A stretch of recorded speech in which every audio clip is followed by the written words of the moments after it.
My name is Karen Fabian, and I'm the founder of Bare Bones Yoga, and welcome to my YouTube channel.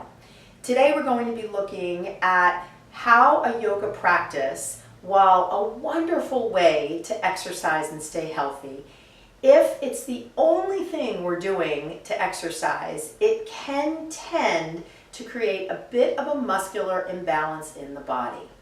And what do I mean when I say that? Well, what I'm referring to when I say muscular imbalance is pretty much what it sounds like. There's a lack of balance between different groups of muscles. So let's look at how that fits into the concept of a yoga practice. Well, when you think about a lot of the movements you're doing in yoga, many of them ask you or require you to press away from the floor. So think about all the poses you do in a typical 1-hour class where your palms are facing the ground. You've got your high push-up, your low push-up, you've got crow, different up dog, although up dog is a little bit different because there you're kind of bending through the spine or extending through the spine. But certainly in the context of a yoga practice, just moving from high to low push-up is something we do a lot. You've got things like side plank.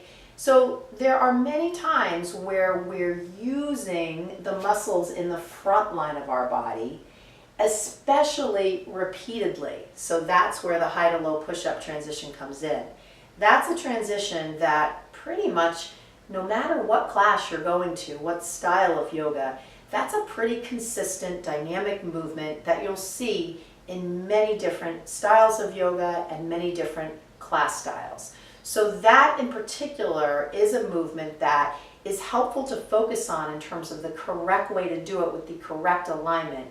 And it's a really great transition to understand from an anatomical perspective, because if you don't understand the anatomy behind it, it's really hard to give people effective cues.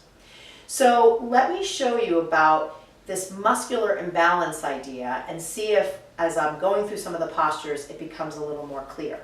So when we look at moving from high to low push-up, in order for me to resist the floor and not slump, I've got to press away. Same with low push-up. If I'm slumping towards the ground, I'm not going to have the integrity of the shape. So I'm using the muscles in the front line of my body, what we refer to as the front line, in the area of the upper body, the chest. So I'm using muscles like the pectoralis minor, the pectoralis major. To a certain extent, there are two muscles, coracobrachialis and subscapularis. That's part of your rotator cuff. And these are internal rotators. I don't really want to be using those a lot, probably not that much at all, because I don't want to move from high to low push-up hunching towards the ground. But because we hunch so much during the day when we're over the computer and looking at the phone, when we come to yoga class, it's not like those postural habits are going to magically disappear. We're probably going to do that too.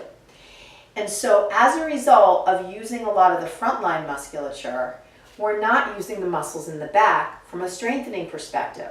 So the imbalance I'm referring to is strengthening the front without strengthening the back.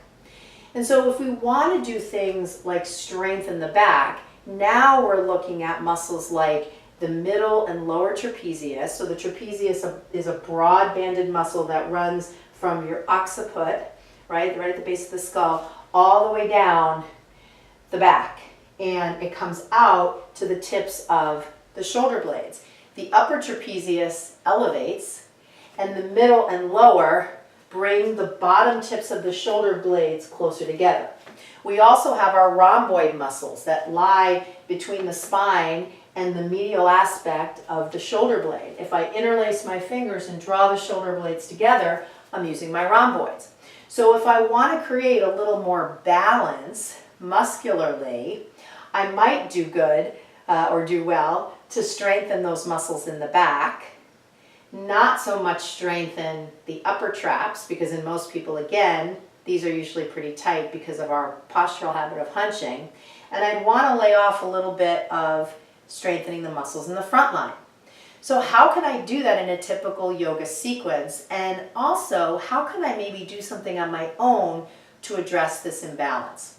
Well, one thing I want to talk to just really briefly is the practice of myofascial release, or MFR. MFR is a technique that uses tools to impact the quality and the health of the fascia. And the fascia is the connective tissue all throughout our body. It runs around and in between. It has nerves in it. It supports the organs of the body. And it has a fluid quality to it. And at the same time, it also can create trigger points or areas where there's a lack of mobility if there's an injury in the body, or if the person just holds their body in such a way or uses their body in such a way where they're constantly contracting certain muscles, like the ones in the front line that we're talking about here. So one of the things you can do is buy some myofascial release balls and use them to roll these muscles. Rolling is just one technique that we can use with these MFR balls. We can also just use compression. So if you were to come down onto the ground and focus on the area of the pec major, you would be placing the ball underneath your chest, right in the area of the pec major. You could take a little cactus arm type situation here, turn the head the opposite way, and just lay on the ball. You could also move the arm a little bit to use a technique that's commonly called pin and stretch. So you're pinning and you're stretching. And so those are just two quick techniques you can use to loosen up some of the trigger points or congestion, or I don't really want to say contractures, but to loosen up some of the connections between fascia and muscle and skin even in this front line that we're using so much. As far as the trapezius, remember before I was saying the upper traps tend to be tight, but the middle and lower traps tend to be weak. And that's just a common thing that when you look at some of the data out there in exercise science, you find across the population that certain muscles tend to be tighter in people, overactive, while other muscles tend to be underactive and a little weaker. And the upper traps tend to be a part of the body that's generally tight. So to get to the upper traps, you can use the balls, the MFR balls, but I like to use a roller. I think it's easy to get to them with this.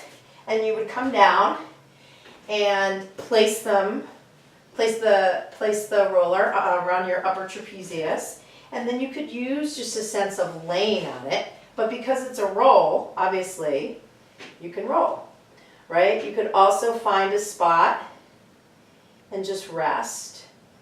You could also do a little bit of the pin and stretch technique by moving side to side, or even by moving the arms in different ways.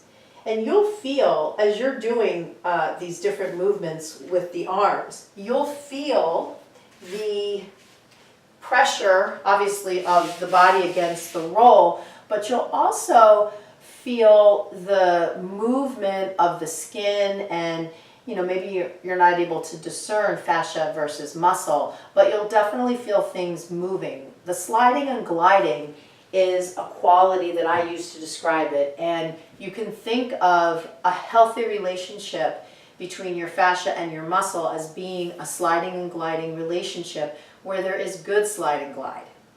So along with this idea of using these techniques probably at home, because most yoga classes don't include MFR as a precursor to movement, another thing we can think about as teachers is how can we do things to strengthen the back line and open the front line a little bit more, knowing that most of our sequences are heavy on the sense of doing a lot of this high to low push-up.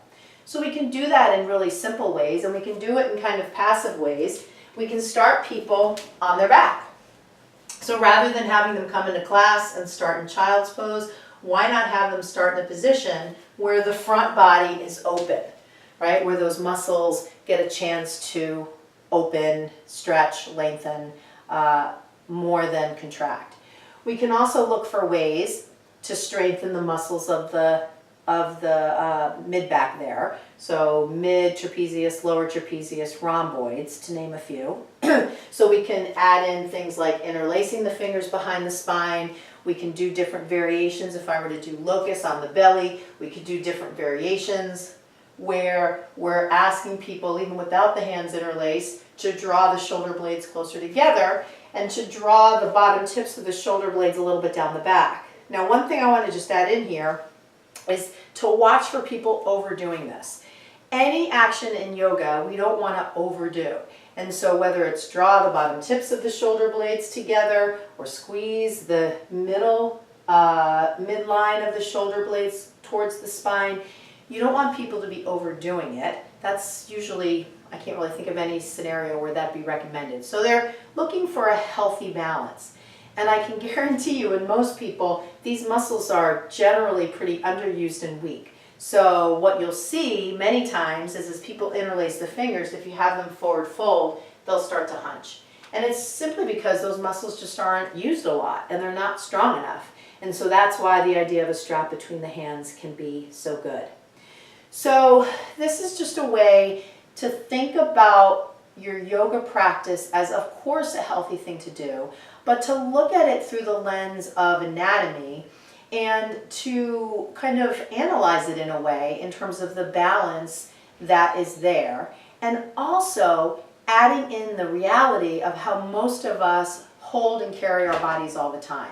Most of us are hunching most of the time, and so to come into a class and be asked to put our hands down and press away from the floor is really encouraging many people to just go into that hunching mode, and that oftentimes can be remedied by cueing them a little bit to the back of the body to create some action there to prevent the hunching on the front. So one thing I'm going to do is include a link to my website, barebonesyoga.com, and right on the home page you're going to see a number of things that you can do, but the one thing I want you to do is download my sequence building template. This is a one-page sequence builder that will really help you create sequences, maybe with some of these themes in mind, and make it really easy for you to create your sequences, and then eventually over time you'll have a library of sequences you can choose from. So I'll include the link to the website, barebonesyoga.com. Right on the homepage, you're going to see a number of really cool and interesting things for yoga teachers. But the one thing I want you to do is download the sequence building template. So thank you so much for watching, and namaste.